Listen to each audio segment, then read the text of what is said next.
Wjbf weather coverage you can count on. Weather headlines on News Channel 6, brought to you by Jamie Casino Injury Attorneys. Welcome to the weekend. It's going to be a great weekend with lots of sunshine and warm temperatures. I'll have all the details for you coming up. Now on Good Morning Augusta, life in prison. Elliot Murdaugh learns his fate in a Colleton County courtroom less than 24 hours after being found guilty of murder. Plus the big CSRA job fair this weekend, how you can throw your hat in the ring. And later, why one man says managing his type 2 diabetes is a full-time job after a social media trend. Your number one source for local weekend morning news starts right now. Live from Television Park, this is Good Morning Augusta on Wjbf News Channel 6. Well, good morning, sunshine. Thank you for joining us. It's great to see you. I'm Sean Cabbage-Stock. Coverage you can count on begins with disgraced ex-lawyer Elliot Murdaugh, sentenced to life in prison without parole for the murders of his son and wife. Now his lawyers are announcing plans to appeal the decision. And when leads us off. Once prominent and former attorney Alec Murdaugh sentenced to 2 consecutive life terms without parole for the murder of his wife Maggie and youngest son Paul. Murdaugh now being processed into South Carolina's Department of Corrections, set to undergo tests and evaluations for about 45 days before he'll be sent to a maximum security prison. I'm innocent. I would never hurt my wife Maggie. And I would never hurt my son, Pawpaw. Today, Murdaugh's lawyers again calling the prosecution's alleged motive illogical, that he would kill his wife and son to buy time and gain sympathy just as his law firm was on the verge of uncovering his alleged financial crimes. There really was no evidence linking one to the other. They had cast Alec as a despicable human being. We feel like that is a very solid ground for an appeal. The jury took less than 3 hours to come to a verdict. Juror Craig Moyer telling ABC News they took a vote as soon as deliberations started. 2 not guilty, 1 not sure, and 9 guilty. Moyer saying it took about 45 minutes for everyone to get on the same page. Now, Murdaugh faces nearly 100 other charges for his alleged financial crimes. Attorney Justin Bamberg, representing several of Murdaugh's alleged financial victims, telling us, the goal is not just to put Alec in prison for life. The goal is to bring justice to the victims of his crimes. Murdaugh's lawyers say they will file a notice of intention to appeal the guilty verdict within the next 10 days. And when? ABC News, Walterboro. New today, one person is recovering following a shooting in Richmond County. Investigators say a juvenile was found shot in the ankle at a cricket on Peach Orchard Road Friday evening. He was taken to the hospital for treatment. No word on his condition this morning. Advanced voting is underway in Sherry. It's a chilly start to the morning. A little chilly, but it's going to be a beautiful day and a beautiful weekend, Sean. I think you're going to like it. Okay, sounds good. And I hope you will too. So starting off, looking at our Terry Lambert Hyundai Skyview cam, we have a beautiful sunrise here on the Augusta Marriott side. So that's a sign of what's to come. Lots of sunshine and blue skies for us today. Temperature-wise, starting off around 53 here in Augusta, 54 in Gibson, a little bit warmer to our south, Sylvania. You're already in the 60s at 62 degrees at the 7 o'clock hour. So looking at our satellite, radar, and water vapor loop, you can see that cold front that came through yesterday. A little bit of remnants here with the rain off to the coast. But check it out, the orange color here, that is dry air. So all the moisture is going off the coast with that cold front, and we've got high pressure and dry air behind it. So with that cold front, or let's call it a cool front, we are a little bit cooler, around 4 to 10 degrees there throughout the CSRA, so a little bit chillier. But the winds, though, thank goodness, a lot calmer than yesterday. So we'll take 4 miles per hour over 50 any day, right? So our day planner for today, nice for us. Starting off there in the 60s at 10 o'clock, by lunchtime into the 70s. Then our daily high today in those mid-70s. So we've got the sun back, calm winds, spring-like temperatures, just a great weekend on tap. We'll go through all the details on what you can expect coming up. Back to you, Sean. And Sherry, I think we have a great weekend coming up too, but I'm sure you will talk about that later. A South Carolina woman is facing charges following a death investigation. It reveals she broke the law by allegedly taking an abortion pill. Shaquilla Speaks explains what this means for other pregnant women going forward. It's really a bone-chilling incident to hear about. A Greenville County woman has been arrested and charged with soliciting or performing an abortion. The Greenville Police Department incident report says in October 2021, the then 33-year-old woman was transported to St. Francis Hospital after having labor pains. She reportedly told medical personnel she took an abortion pill in an attempt to abort her fetus. She delivered a stillborn baby girl that was determined to be at 25 weeks and 4 days gestation. A death investigation revealed she obtained and consumed the abortion pill illegally. Ann Warner, CEO of Women's Rights and Empowerment Network, believes this could be a sign of things to come. South Carolina has a long history of charging women for pregnancy outcomes. We're one of only a couple of states that has this statute that makes it illegal to perform a self-managed abortion, and that has been used to prosecute women over the years. If, when, how, a reproductive justice organization says 4 women dating back to 2004 have been prosecuted for involuntary or voluntary pregnancy loss. Just weeks ago, the South Carolina House of Representatives passed the Human Life Protection Act 83-31, restricting abortion procedures. Leaders removed a clause that would prosecute a woman for having an abortion. But there are several other measures in the works that seek to hold women and their physicians criminally accountable for the procedures. Representative Heather Bauer is fighting the bill with her own women's rights bill. I don't believe handcuffs belong in healthcare. And I think that majority of my colleagues don't believe that either. And most people who have an abortion, they already have at least one child. So threatening to arrest them, jail time, having a criminal record, doesn't just hurt them, it hurts the entire family and community. Abortions are illegal in South Carolina after 20 weeks. Lawmakers are trying to currently pass stricter bans. One state representative recently introduced legislation that would make the procedure punishable by the death penalty. The measure would amend the state's code of laws to say life begins the moment of fertilization. In Georgia, abortions are legal until a fetal heartbeat is detected. A local organization is bringing the community together through a mother's love to spread autism awareness. Details in this reporting for us. That walk will take place at Lake Olmsted Park, April 2nd, starting at 9. Sherry has a look at your local forecast coming up in about 3 minutes. Weather headline. Now, your most accurate forecast with WJBF Live 5/6. Here on Weekend GMA, we've always got the sunshine here in the studio, but it sure is nice when we can look outside Television Park and see the sunshine in the sky on the outside too. So on our Terry Lambert Hyundai Skyview cam, you can see we have this big old bright sun coming up over the horizon, so it's making for a beautiful start to this day. And spoiler alert, it's going to be a great weekend. So starting off here at 53 degrees, winds are nice and calm coming from the west at 7 miles per hour. No issues with visibility, and humidity not too shabby either. Looking across the CSRA, we're at 53 here in Augusta. Allendale already up to 59 degrees. Some more upper 50s in Barnwell, 53 in Thompson and McCormick. Aiken, you're at 54, and our warm spot looks like Sylvania coming in at 62 degrees already.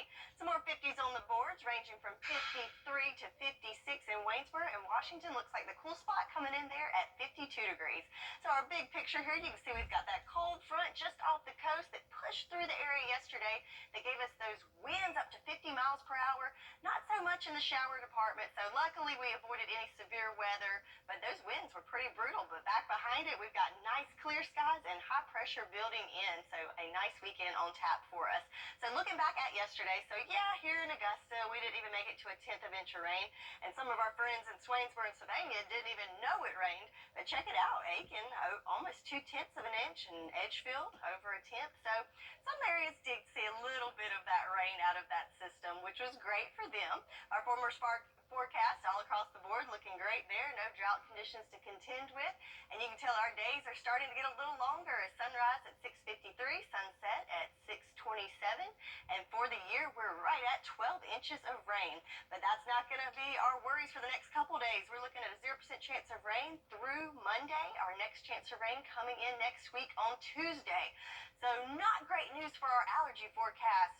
My fellow allergy sufferers out there, I know I was looking forward to some rain yesterday to wash away the pollen, but we're looking at high levels for the next 4 days. So definitely stock up on that Zyrtec, Allegra, whatever your flavor of choice is.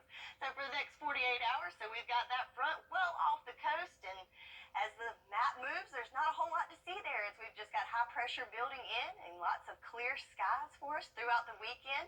And then on Monday, we'll start seeing some clouds building back in, but lots of sunshine for us to enjoy this Saturday and Sunday. Today, 67 by lunchtime and warming up into those 70s for today. So your weekend planner looking nice. 76 for your Saturday, 74 for your Sunday, with lows in those 40s for us. So mostly sunny conditions and just a nice weekend. Not a whole lot to say there. Just very spring-like, sunshine, no rain, just lots of pollen, right?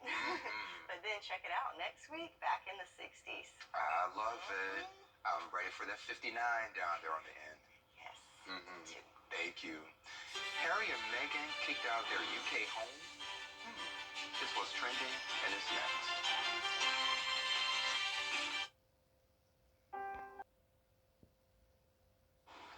All right, time to take a look at what's trending. Well, the rift between the royal family and Prince Harry and his wife Meghan may be getting worse. So the couple has been asked to vacate their British base, Frogmore Cottage. King Charles III reportedly started the eviction process on January 11th, just 1 day after Prince Harry's memoir was released. The 10-bedroom property was originally a gift to the couple from the late Queen after Harry and Meghan quit the life of working royals and moved out the country. They said the cottage will remain their base when visiting the UK. Buckingham Palace does not yet comment on the news. What a cottage. I don't think of a 10-bedroom cottage. But no free lodging when they come to visit. They have to find a hotel like the rest of us, I guess. But it was a gift from the late Queen, and you can't take a gift back, can you? I don't know. Just for quit working. Grandma's spoil us. Grandma's gone, I guess. That's true. Maybe she can come. No, that's okay. Next story. Parents have a new method of limiting their children's time on TikTok. If a teen exceeds the new 60-minute limit, they'll be asked to enter a passcode in order to continue watching. The company announced other safeguards for teen users, like sending every teen account a weekly recap of their screen time. The app will prompt teens who spend more than 100 minutes on the platform to set limits daily. This comes as the social media experts and youth activists continue to debate the effect of social media has on mental health of young people. Great idea. Yeah, I think I could probably use that limit myself, because I get sucked in sometimes scrolling through. Me too. Do you make TikTok videos or just view the videos? I just view. Me too. Maybe we should start TikTok. Hey, we could do one weekend morning. Maybe so. Sherry and Sean. Sean and Sherry. Stay tuned. Yeah, stay tuned. A spectacular sight in the sky recently. These are not stars, but they're bright planets of Venus on the right and Jupiter off to its left. 400 million miles away. They're said to pass one another. What's being called a celestial kiss. Astronomers prefer calling it conjunction. The two planets will continue to appear close together again soon, but you may not be able to see this kiss in some areas because it may be too cloudy. We might be in luck because there's no clouds for us this weekend, so let's see. Okay. Look out. Well, stay tuned. Well, coming up on Good Morning Augusta, thousands without power and at least a dozen dead following a large Augusta, thousands without power and at least a dozen dead following a large winter storm. Details coming up. But first, let's head to New York to see what's going on with the ABC News team. Hey, guys. Hey, good Saturday morning. Coming up here on GMA, we're tracking the massive storms impacting millions overnight from the west coast into the northeast. Heavy snow and flooding, power outages impacting several states this morning as relief efforts in parts of California remain in effect, with roads and homes severely impacted. More on that state of emergency. And life behind bars, the latest on Alex Murdaugh's sentencing after a jury found him guilty of killing his wife and son. The now convicted murderer's claims of innocence as he still faces hundreds of other charges, and what one of those jurors told our Eva Pilgrim about the trial. And finally, make kindness for breakfast. How one 8-year-old is proving you are never too young to make a difference. The fundraiser that's helping his favorite waiter, the thousands of dollars he raised. You won't believe it. That's all ahead here on GMA. Wjbf News Channel 6. It's 7:30. Thank you for staying with us. I'm Sean Cabbage-Stock. Powerful storms moving across the country this morning, and they've already proven deadly. At least 8 people killed. Now the storm moves into the northeast, bringing a mix of rain and snow. In some areas, it could see more than a foot. Chuck Severson has the latest. A flash of light as a funnel cloud swirls in Salina, Texas, one of at least 7 reported tornadoes across the South over the last 24 hours. 2 confirmed, one in Shreveport, Louisiana, and another in Kirby, Arkansas. ABC News Chief Meteorologist Rob Marciano was in Kirby. This is one of 20 homes here that is badly damaged, one obviously unlivable, if not completely destroyed, moved off its foundation. Another sign of the force of this, look at this 2x6 impaling this windshield. Wind gusts of 80 miles an hour, rolling tractor trailers near Dallas, and flipping boats at this marina in Louisville. A 43-year-old man in Lauderdale County, Alabama, and a man in Huntsville, Alabama, were both killed by falling trees. This powerful system first hitting the West with record-breaking snowfall. In California's San Bernardino Mountains, people have been cut off, some writing, "Help us," in the snow.